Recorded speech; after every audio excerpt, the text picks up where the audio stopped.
Hello again today, guys. And continuing the October theme here,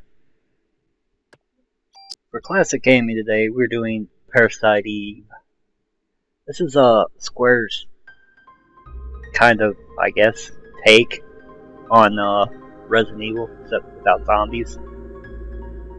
More like Parasite things. I don't know. This came out a few years ago. A few years after Resident Evil was released, not a few years ago, but a few years after the first Resident Evil was released. I believe this came out in 1998, and Resident Evil came out in 1996. It's kind of a strange hybrid of an RPG and survival horror game. It also came out after Final Fantasy VII, so it kind of leveled the screen layout and kind of in the movement reminds me of Final Fantasy VII, and the character models, they're not like super deformed and blocky like 7 was. They're more like 8 Final Fantasy VIII characters, and I think Aya even kind of looks a little bit like Crutus or whatever her name was on Final Fantasy VIII. But anyway, some of the team that worked on Final Fantasy worked on this game, so with all that in mind, it'll remind you instantly of both Final Fantasy and Resident Evil. As I said, it's pretty much a cross between the two. It has random encounters, though they're not really all that random. They're sections of each environment that sort of are like hotspots that either will or won't spawn enemies for you to fight. Interestingly, though, you can move around in combat freely, and you can use that to avoid projectiles. But you're going to be finding yourself running around in circles a lot because you're just constant. After you attack a couple times, you're waiting for your gauge to fill up so you can attack again. There's also this big green. It looks like a jungle gym that appears over your character when you go to attack. Anything outside of that green, you're probably going to miss or do reduced damage to. But I'm playing this is on my computer. I got an emulator that plays PlayStation games. I actually have the disc, but I'm playing it on computer, so that's why it looks kind of better than it would if you played it on PlayStation. Because I got a bunch of filtering stuff on and pixel smoothing and all that crap. But when you finally get your gauge full, you can do the standard, typical range of RPG stuff like attack, defend, use an item, whatever.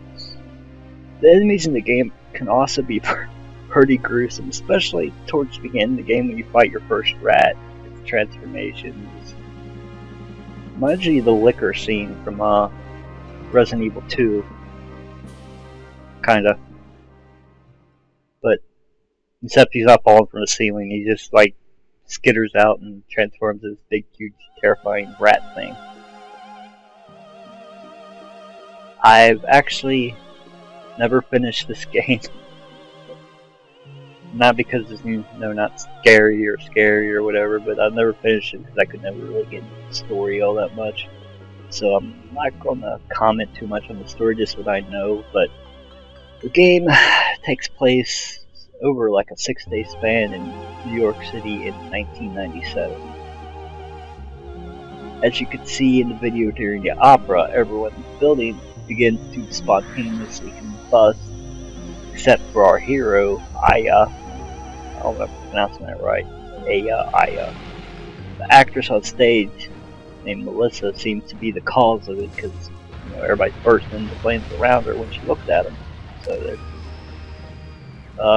after that, they have after Aya rushes the stage to confront Melissa, they have this weird conversation about genetics in development, you know, weird stuff. Then she takes off, and you give chase. That's pretty much what this video covers. If we get to it, it's the opening FMV. It's almost as long as my usual videos are, so that is pretty much the beginning of the game. Though there's no voice acting except for the opera singer who's dubbed over the creepy CGI movie of Eve or Melissa singing. Otherwise, it's pretty much old school, everything text based.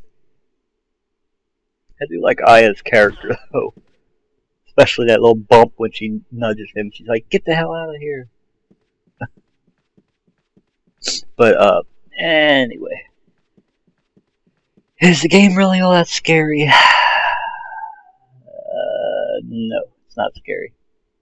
But it's definitely kind of a classic, maybe even the cult classic, because, you know, it didn't really, I don't think it really sold all that well, which probably explains why it only got one sequel. And one sequel for a Square game. Yeah, that doesn't happen too often. If Square finds something that sells, they'll fucking keep going with it until the end of time, so it's probably why this one didn't get a sequel, because it didn't sell all that well. But it is pretty much a cult classic, and there hasn't been any games with it since Parasite Eve 2.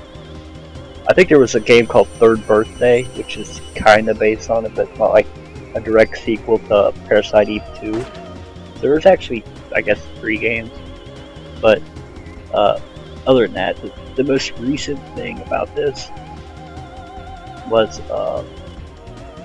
in the Final Fantasy VII remake for PlayStation 4, the new gen game consoles. There was a picture of Aya from the Third Birthday cover on one of the billboards. So I don't know if that means we'll be getting a new game anytime soon, but I probably wouldn't hold my breath on it, since that was pretty much the last thing that ever came out. There has been re-releases of this on like PSN and stuff. I think the most recent was like in 2010, but they didn't really do anything to it. It was just straight port to run on your PSP and PlayStation 3. But so I probably wouldn't count on it.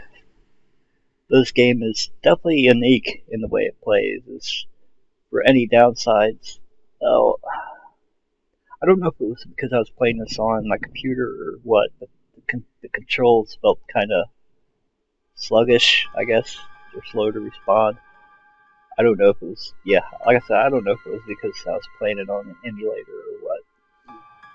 But the tank controls from Resident Evil are thankfully not in here, because when you go to attack, you'll automatically point at whatever enemy you're facing against. So,